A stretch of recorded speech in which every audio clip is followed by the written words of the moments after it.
Assalamualaikum warahmatullahi wabarakatuh. Waalaikumsalam warahmatullahi wabarakatuh. Selamat siang Bapak Kepala Sekolah. Selamat siang Bapak Ibu Guru. Terima kasih telah menghadiri pada pertemuan kali ini, sehingga saya bisa melakukan pembahasan apa yang telah saya dapatkan ketika pelatihan diklat modul 1 guru penggerak kemarin. Pada hari ini saya akan menyampaikan aksi nyata, yaitu budaya positif, pengimbasan pemahaman dan pengalaman penerapan budaya positif.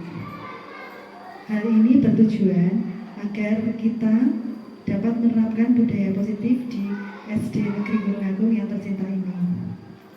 Semoga Bapak Ibu Guru semuanya besok dapat menerapkan, mungkin bahkan kemarin sudah menerapkan dan menerapkannya lebih baik lagi esok hari.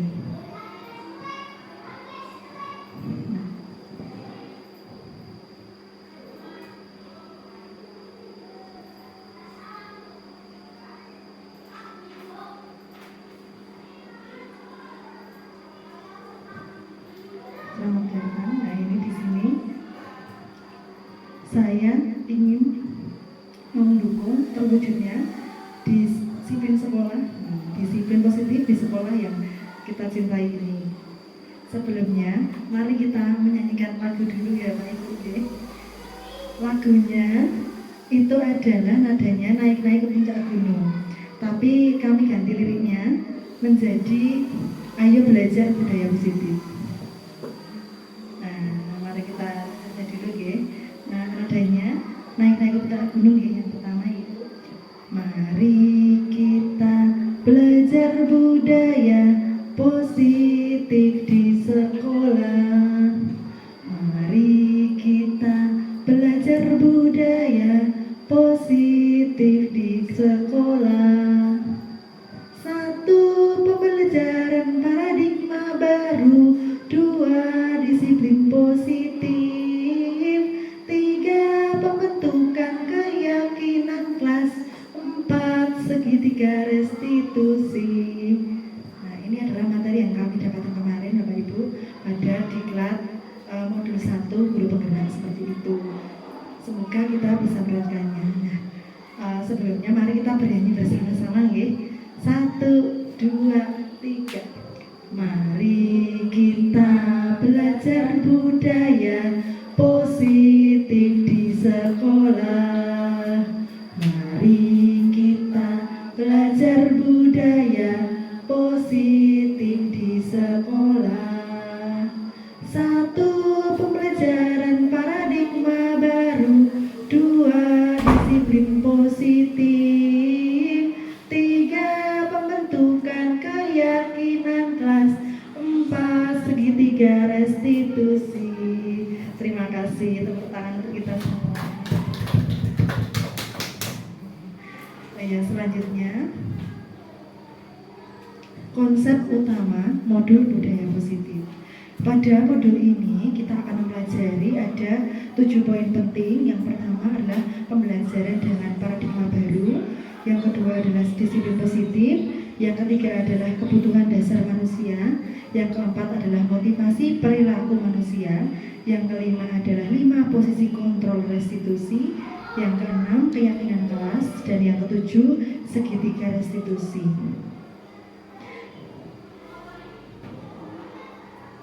Untuk yang pertama, pada pembelajaran paradigma baru, yaitu pembelajaran ini dirancang berdasarkan prinsip pembelajaran yang berdiferensiasi sehingga setiap murid dapat belajar sesuai dengan kebutuhan dari tahap perkembangan untuk mewujudkan profil pelajar Pancasila. Nah, sesuai dengan kurikulum kita ini, yaitu kurikulum Merdeka, kita kan berlandaskan dengan profil pelajar Pancasila yang dimensinya telah kita terapkan 2 tahun ini, yang kita terutama yang kita terapkan di kelas 1 dan kelas 4. Nah, ini diamanatkan agar berapa profil pelajar Pancasila itu? Yaitu ada 6. Yang pertama adalah beriman, bertakwa, dan berakhlak mulia, yang kedua berkebinekaan global, yang ketiga gotong royong, yang keempat bernalar kritis, yang kelima mandiri, dan yang keenam kreatif. Nah, di sini kita telah menerapkan profil pelajar Pancasila itu selama 2 tahun, sehingga paling tidak kita bisa mengetahui dimensi mana kita akan mencapainya. Nah, ini tergantung kebutuhan anak ya, karena kita melakukan pelajaran berdiferensiasi, jadi mungkin semuanya akan kita terapkan, walaupun saat ini pelajaran ini elemennya ini, dimensinya ini, seperti itu. Jadi tergantung dari kebutuhan anak, seperti itu. Selanjutnya adalah disiplin positif. Dalam budaya kita, makna kata disiplin adalah sesuatu yang dilakukan seorang kepada orang lain untuk menunjukkan kepatuhan. Nah, seperti kata dasarnya itu, disiplin adalah menunjukkan kepatuhan. Kita diharapkan agar bisa mendisiplinkan diri maupun peserta didik, seperti itu. Dan disiplin di sini ada kata positifnya. Dan kenapa harus positif? Karena ini sebagai pendidik, tujuan kita adalah membentuk anak-anak agar memiliki disiplin dari diri, sehingga mereka bisa berperilaku dengan mengacu pada nilai-nilai kebajikan universal dan memiliki motivasi intrinsik bukan ekstrinsik. Dan disiplin positif ini merupakan salah satu cara penerapan disiplin yang bertujuan untuk menumbuhkan kesadaran serta memberdayakan anak untuk melakukan sesuatu tanpa suntukan, ancaman maupun hukuman. Jadi kita mendisiplinkan anak itu sebaiknya itu dengan kesadaran mereka sendiri. Bagaimana memunculkan kesadaran mereka sendiri agar mereka itu butuh disiplin seperti itu. Jadi disiplin itu bukan karena hukuman, bukan karena ancaman, tapi agar anak itu bisa tumbuh bagaimana agar saya itu harus berangkatnya tepat waktu, saya itu harus melaksanakan PR, itu agar mereka itu tumbuh bagaimana dengan alami, bagaimana mendisiplinkan diri sendiri, seperti itu. Dan itu tumbuh dari dalam sendiri, bukan dari ancaman, seperti itu. Selanjutnya, konsep disiplin dengan identitas gagal. Nah, di sini identitasnya gagal itu berarti belum berhasil ya. Di sini saya akan memaparkan suatu contoh kasus, yaitu Sabrina hari itu bangun terlambat dan terburu-buru sampai di sekolah. Dia pun akhirnya sampai di gerbang sekolah, tapi baru menyadari kalau tidak menggunakan sepatu hitam seperti tertera di peraturan sekolah. Di depan pintu kelas, Bapak Lukman memperhatikan sepatu Sabrina yang berwarna coklat. Sabrina berusaha menjelaskan bahwa dia terburu-buru dan salah mengenakan sepatu. Jadi di sini Sabrina dia tidak menyadari bahwa sepatunya itu berbeda, seperti itu. Jadi tidak hitam, dan itu membuat ada bapak ya tadi untuk mendisiplinkannya ya, seperti itu. Nah, yang kita harapkan di sini, disiplin diri positif di sini itu timbul dari diri sendiri, bukan dari paksaan orang lain, seperti itu. Nah, kenapa? Karena kalau dari paksaan orang lain, maka hasilnya pun akan berbeda. Hasil yang kita harapkan mungkin satu waktu dia bisa disiplin, tapi di lain kesempatan ketika tidak ada bapak guru, tidak ada ibu guru, maka akan tidak disiplin lagi, seperti itu. Selanjutnya, Pak Lukman menanyakan Sabrina, apa peraturan sekolah tentang seragam warna sepatu? Sabrina menjawab, sepatu harus berwarna hitam, Pak. Tapi saya terburu-buru dan salah mengenakan sepatu. Saya tidak mungkin kembali pulang, Pak, karena rumah saya jauh sekali. Pak Lukman tetap bersikeras pada peraturan yang berlaku dan mengatakan, ya sudah, kamu sudah melanggar peraturan sekolah. Kamu salah, kamu terlambat. Salah pula warna sepatunya. Segera busa sepatumu, dan kalau tidak bisa mengenakan warna sepatu sesuai dengan peraturan. Nah, apakah yang bisa kita petik dari pelajaran ini? Ya, Pak Lukman, beliau dengan tegas agar Sabrina mengenakan sepatunya, tidak mengenakan sepatunya. Nah, yang kita harapkan di sini adalah agar dia tidak dengan terpaksa seperti itu. Dia bisa pendisiplinan diri sendiri itu dari dalam dirinya sendiri. Selanjutnya, Sabrina minta maaf dan mohon kembali kepada Pak Lukman agar tetap dapat mengenakan sepatunya dan berjanji tidak akan mengulang kesalahannya. Namun Pak Lukman tidak mau tahu. Tidak, kamu telah melanggar peraturan sekolah. Kalau tidak sanggup ambil sepatu di rumah atau diantarkan sepatu ke sekolah, ya sudah, kamu tidak bersepatu saja seharian di sekolah. Sekarang copot sepatumu dan silakan belajar tanpa sepatu seharian. Sabrina pun dengan berat hati mencopot sepatunya dan memberikan kepada Pak Lukman. Seharian dia tidak berani berkeliling sekolah karena malu dan lebih banyak berdiam diri di kelas tanpa alasan. Nah, dari sini kita melihat bahwa dia ada rasa jera karena dia tidak mengenakan sepatu, padahal kan hal itu bisa didiskusikan agar dia bisa mengingatkan lagi dan lain hari tidak akan terjadi lagi. Dan hukuman tadi yang diberikan oleh Pak Lukman bisa berakibat satu, menyakitkan, yang kedua tidak nyaman, yang ketiga murid takut, yang keempat memaksa, dan yang kelima murid menjadi rendah diri. Nah, kita bisa bayangkan apa yang terjadi kepada anak tersebut ya. Dia masih merasa malu, dia seharian tidak keluar dari ruang kelas. Karena apa? Dia tidak mengenakan sepatu. Apakah pembelajaran seperti ini yang kita harapkan di kelas?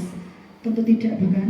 Oleh karena itu, mari kita membuat disiplin positif yang bisa mengantarkan anak agar menjadi anak yang bisa memahami arti disiplin itu dari dalam diri sendiri. Dan jika kita melakukan disiplin yang berbeda dengan penghargaan, maka akan berakibat padahal penghargaan, jika kita terlalu banyak memberikan penghargaan ya, mungkin dia biasanya terlambat atau tidak terlambat sekali, maka kita memberi penghargaan. Jika kita terlalu sering memberikan penghargaan, itu juga bisa berakibat kurang baik, yaitu yang pertama tidak efektif, yang kedua merusak hubungan atau iri, yang ketiga mematikan kreativitas, yang keempat penghargaan dengan sistem ranking, dan yang kelima merampas hak untuk menghargai dirinya. Nah, dari sini kita bisa melihat bahwa penghargaan yang kurang tepat itu akibatnya bukan hal positif yang kita dapat, tapi malah sesuatu yang kurang baik yang kita dapat. Oleh karena itu kita harus bisa memporsikan bahwa penghargaan itu harus sesuai porsinya, harus sesuai dengan takarannya. Selanjutnya, konsep disiplin dengan identitas sukses. Yang pertama, konsekuensinya perlu monitoring berkelanjutan, stimulus respon, murid menghormati, kehilangan waktu untuk benar kesalahan, dan bagaimana restitusinya? Nah, restitusinya adalah murid bertanggung jawab atas perilakunya, murid menghormati dirinya dan orang lain, murid memegang kontrol, dan murid bersemangat memperbaiki kesalahan. Nah, kita sudah masuk ke konsep disiplin ya. Konsep disiplin dengan restitusi adalah sebuah cara menanamkan disiplin pada murid dengan pendekatan restitusi yang ingin saya sampaikan, karena saya sangat tertarik dengan restitusi ini. Yang itu, restitusi adalah proses menciptakan kondisi bagi murid untuk memperbaiki kesalahan mereka dengan karakter yang lebih kuat. Dengan ciri-ciri restitusi yaitu bukan menebus kesalahan, namun belajar dari kesalahan, memperbaiki hubungan, tawaran bukan paksaan, menuntut untuk melihat ke dalam diri, mencari kebutuhan dasar yang mendasari tindakannya, dan fokus pada karakter, serta menguatkan dan fokus pada solusi. Jadi di sini yang dari restitusi kita bisa mengambil pembelajaran bahwa anak-anak itu ketika melakukan kesalahan itu diharapkan agar bisa belajar dari kesalahannya. Jadi bukan menebus kesalahan yang telah lalu, tapi dia bisa belajar agar dia tidak melakukan kesalahan itu lagi pada waktu yang akan datang, namun dengan kesadaran dirinya sendiri, bukan karena paksaan. Selanjutnya adalah kebutuhan dasar manusia. Kebutuhan dasar manusia itu ada 5 yang paling mendasar, yaitu yang pertama adalah bertahan hidup, kasih sayang dan rasa diterima, penguasaan, kebebasan, dan kesenangan. Nah, ketika kelima hal ini tidak dapat dipenuhi, nah, kebutuhan dasarnya, maka tidak bisa dikatakan bahwa kita bangsa yang merdeka. Seperti itu. Nah, kenapa? Karena ketika ada ancaman, kita otomatis tidak mungkin bisa bertahan hidup dan tidak ada kebebasan. Kalau tidak ada kebebasan, maka tidak akan muncul suatu kesenangan. Bahkan ketika tidak ada semua itu, maka otomatis kasih sayang dan rasa diterima itu tidak ada, karena hanya ada merasa terancam dan terancam, seperti itu. Selanjutnya adalah motivasi perilaku manusia. Apa itu motivasi? Motivasi adalah dorongan yang timbul pada diri seseorang secara sadar atau tidak sadar untuk melakukan suatu tindakan dengan tujuan tertentu. Nah, bagaimana melakukan motivasi itu? Yaitu dengan menghindari ketidaknyamanan dan hukuman murid, melakukan disiplin diri karena ia takut dihukum. Ini merupakan motivasi ekstrinsik. Motivasi ekstrinsik adalah motivasi yang berasal dari luar diri kita, seperti itu. Jadi ketika motivasi itu keluar dari luar, kan kalau yang dari dalam itu adalah motivasi intrinsik. Selanjutnya, mendapatkan imbalan atau penghargaan dari orang lain. Murid melakukan disiplin diri karena ia ingin mendapatkan imbalan penghargaan. Ini juga termasuk motivasi ekstrinsik. Sedangkan selanjutnya adalah menghargai nilai-nilai kebajikan diri sendiri, dan murid melakukan disiplin diri karena sadar akan nilai kebajikan di dirinya. Dan ini merupakan motivasi intrinsik. Jadi beda sekali ya antara motivasi ekstrinsik dan intrinsik. Kalau ekstrinsik tadi itu dari luar, yang bisa berasal dari bapak ibu guru, dari orang tua. Sedangkan intrinsik itu dari dalam dirinya sendiri. Nah, dia senang belajar, dia mau belajar itu dalam dirinya sendiri. Selanjutnya saya akan tentang 5 posisi kontrol restitusi. Yang nomor 1 adalah penghukum, yang kedua adalah membuat merasa bersalah, yang ketiga adalah teman, yang keempat pemantau, dan yang kelima adalah manajer. Nah, kita bisa menjadi salah satu atau salahnya untuk agar kita yang mana, kita di posisi mana. Sebagai guru itu kita di posisi mana? Apakah kita di posisi penghukum, atau kita di posisi pembuat merasa bersalah, atau merasa sebagai teman, pemantau, atau manajer. Nah, ini ada tingkatan-tingkatannya. Untuk saat ini sebaiknya minimal kita berada di posisi pemantau, tapi paling baik itu adalah sebagai posisi manajer, seperti itu. Kenapa? Karena untuk sebagai penghukum, pembuat merasa bersalah, dan teman itu tingkatannya masih kurang sempurna, seperti itu. Nah, agar kita menjadi guru yang baik, sebaiknya kita agar memposisikan diri di manajer. Nah, nanti indikator-indikatornya ada indikator-indikatornya, dan kita bisa mengevaluasi diri kita masuk yang mana, seperti itu. Untuk indikator-indikatornya insya Allah nanti akan kita bagikan. Nah, berikut ini adalah contoh penerapan 5 posisi kontrol, yaitu yang pertama, dengan kasus murid tidak memakai pakaian olahraga saat pelajaran olahraga. Nah, kalau kita menjadi seorang guru yang penghukum, pasti kita akan mengatakan seperti ini: patuhi aturan sekolah. Hari ini kamu tidak boleh ikut pelajaran olahraga. Atau kamu harus menulis kalimat, aku tidak akan lupa lagi memakai pakaian olahraga sejumlah 30 kali. Nah, sebagai penghukum pasti kita akan mengatakan hal ini ya. Nah, namun karena hal ini kalau bisa itu dihindari seperti itu. Nah, karena untuk penghukum ini itu membuat membuat merasa malu, merasa takut, seperti itu. Nah, selanjutnya kategori yang kedua adalah pembuat merasa bersalah. Kalau kita sebagai guru, sebagai pembuat merasa bersalah, pasti kita akan mengatakan hal seperti ini. Berapa kali ibu harus memberitahu kamu? Ibu guru kecewa sama kamu. Sudah berapa kali kamu lupa tidak membawa pakaian olahraga? Nah, seperti ini. Ini itu adalah sikap kita sebagai guru pembuat rasa bersalah. Nah, sebagaimana yang sebaiknya? Nah, semakin kesini insya Allah akan semakin baik ya. Yang sebagai teman, ayolah, yang tertib dong. Kali ini kamu tidak apa-apa. Kamu salah, tapi demi ibu lain kali kamu harus membawa pakaian olahraga ya.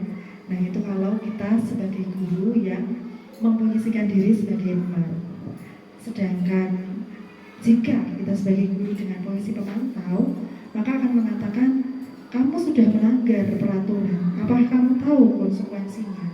Nah, sebagai pemantau kita pasti menanyakan, memastikan apakah dia itu mengetahui apa yang dia lakukan, seperti itu. Jadi kita tidak langsung menjudge apakah dia itu seperti ini, tapi kita pastikan dulu, kita tanyakan dulu bagaimana pemahaman anak tersebut. Nah, untuk posisi yang paling baik, yang sebaiknya kita lakukan adalah posisi manajer, yaitu yang mana?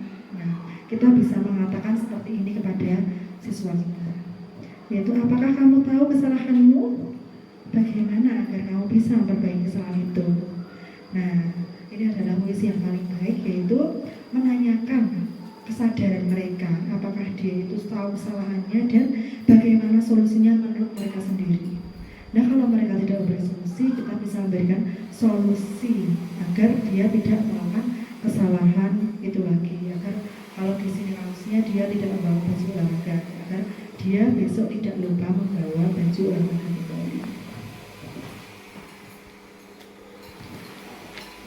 Selanjutnya adalah pembentukan keyakinan kelas. Saya yakin Bapak Ibu Guru semuanya sudah membuat keyakinan di kelas ya. Nah, untuk keyakinan kelas ini itu berbeda dengan peraturan kelas Bapak Ibu, karena peraturan kelas itu dibuat dalam satu arah, yaitu memaksa. Tapi jika keyakinan kelas ini dibuat itu dua arah. Jadi siswa dan guru itu berdiskusi apa yang menjadi tujuan atau keyakinan yang akan dilaksanakan selama 1 tahun yang akan berjalan seperti itu. Nah, dengan sadar siswa akan mengatakan apa yang mereka mau, peraturan apa atau keyakinan apa yang akan mereka laksanakan, akan mereka inginkan, dan mereka mengetahui konsekuensi yang akan mereka tanggung, seperti itu. Nah, itu adalah esensi dari pembentukan pembuatan keyakinan kelas. Nah, bagaimana pembuatannya? Nah, di sini ada pertanyaan, mengapa keyakinan kelas dan mengapa tidak peraturan kelas? Nah, seperti yang saya jelaskan tadi itu berbeda. Nah, contohnya yaitu mengapa kita memiliki peraturan tentang penggunaan helm saat motor mengendarai kendaraan roda 2. Nah, mengapa kita memiliki peraturan tentang penggunaan masker dan mencuci tangan setiap saat? Nah, di sini itu berbeda karena di sini penggunaan helm itu ada merupakan peraturan karena ada dendanya, seperti itu. Dan penggunaan masker dan mencuci tangan itu juga kalau dulu pas zaman corona itu wajib ya, kalau sekarang itu adalah kesadaran kita masing-masing ketika kita merasa kurang sehat, kurang enak badan, dan kita tidak ingin menularkan kepada teman sejawat kita ataupun murid kita, itu pasti kita akan memakainya seperti itu. Dan di sini ada kegiatan membuat keyakinan kelas. Nah, untuk membuat keyakinan kelas itu ada beberapa step ya, beberapa langkah. Yaitu yang pertama adalah berdiskusi tentang peraturan, yang kedua itu merumuskan peraturan, yang ketiga itu menjadi keyakinan kelas dan menempelkan keyakinan kelas. Jadi setelah berdiskusi dan merumuskan peraturan itu kita tempelkan di kelas, seperti itu. Nah, di sini ada contoh keyakinan kelas. Yang pertama adalah disiplin waktu, belajar dengan semangat, menjaga kebersihan, saling membantu, menghargai guru dan teman yang sedang berbicara, dan gemar membaca dan menulis sebagai budaya literasi yang terkait dengan literasi. Nah, selanjutnya bagaimana cara membentuk keyakinan kelas? Yang pertama adalah dibuat dengan pernyataan positif. Pernyataan positif di sini berarti berarti tidak menggunakan kata tidak dan jangan. Dan juga kata lain yang mengisyaratkan bahwa itu perkataan negatif. Kita tidak akan menggunakannya. Jadi menggunakan kalimat positif. Selanjutnya, sedikit agar mudah diingat. Jadi keyakinan kelas itu tidak perlu panjang-panjang. Tidak perlu panjang-panjang, jadi cukup sedikit namun mudah diingat agar anak selalu teringat akan keyakinan kelas yang mereka buat sendiri. Selanjutnya, sesuai dengan kondisi kelas agar mudah diterapkan dan semua warga kelas dilibatkan saat membuat. Jadi yang membuat itu tidak hanya Bapak Ibu guru, tapi anak-anak juga mengeluarkan pendapat apa toh yang mereka inginkan, apa toh yang ingin mereka laksanakan, seperti itu. Selanjutnya saya ingin menekankan segitiga restitusi. Di sini segitiga restitusi ada 3 poin penting, yaitu untuk menstabilkan kesadaran ya, untuk mendisiplinkan anak seperti itu, untuk bagaimana menghadapi ketika anak melakukan suatu kesalahan. Nah itu dengan cara yang pertama adalah menstabilkan identitas, yang kedua adalah validasi tindakan yang salah, dan yang ketiga adalah menanyakan keyakinan kelas. Nah jadi gunanya kita membuat keyakinan kelas tadi itu juga bermanfaat ketika kita mendisiplinkan mereka dengan sistem segitiga restitusi. Bagaimana cara menstabilkan identitas, bagaimana memvalidasi tindakan yang salah, dan baru kita kembalikan ke peraturan atau keyakinan kelas yang kita buat seperti itu. Nah, di sini cara menstabilkan identitasnya itu mereka ditanyai dulu, apa yang kalian buat, apa yang kalian perbuat, apakah kamu sadar kamu melakukan ini, apakah kamu dengan kamu tahu konsekuensi dari ini, seperti itu ya. Dan selanjutnya memvalidasi tindakan yang salah. Kalau mereka bersalah, maka kita harus menanyakan, memvalidasi gimana. Dan baru kita kembalikan ke peraturan kelas atau keyakinan kelas yang telah dibuat.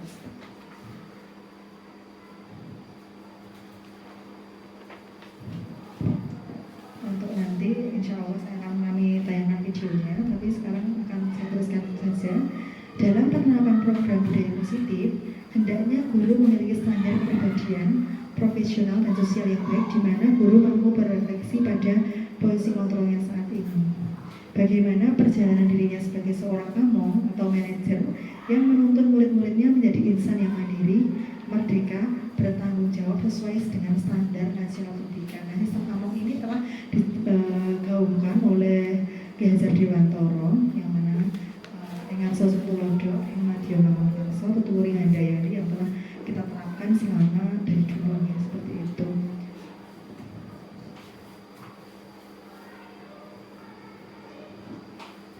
Nah ini sudah di ujung presentasi saya. Semoga Bapak Ibu bisa menerima penjelasan saya. Nanti akan saya ini ya videonya untuk bagaimana contoh restitusi itu.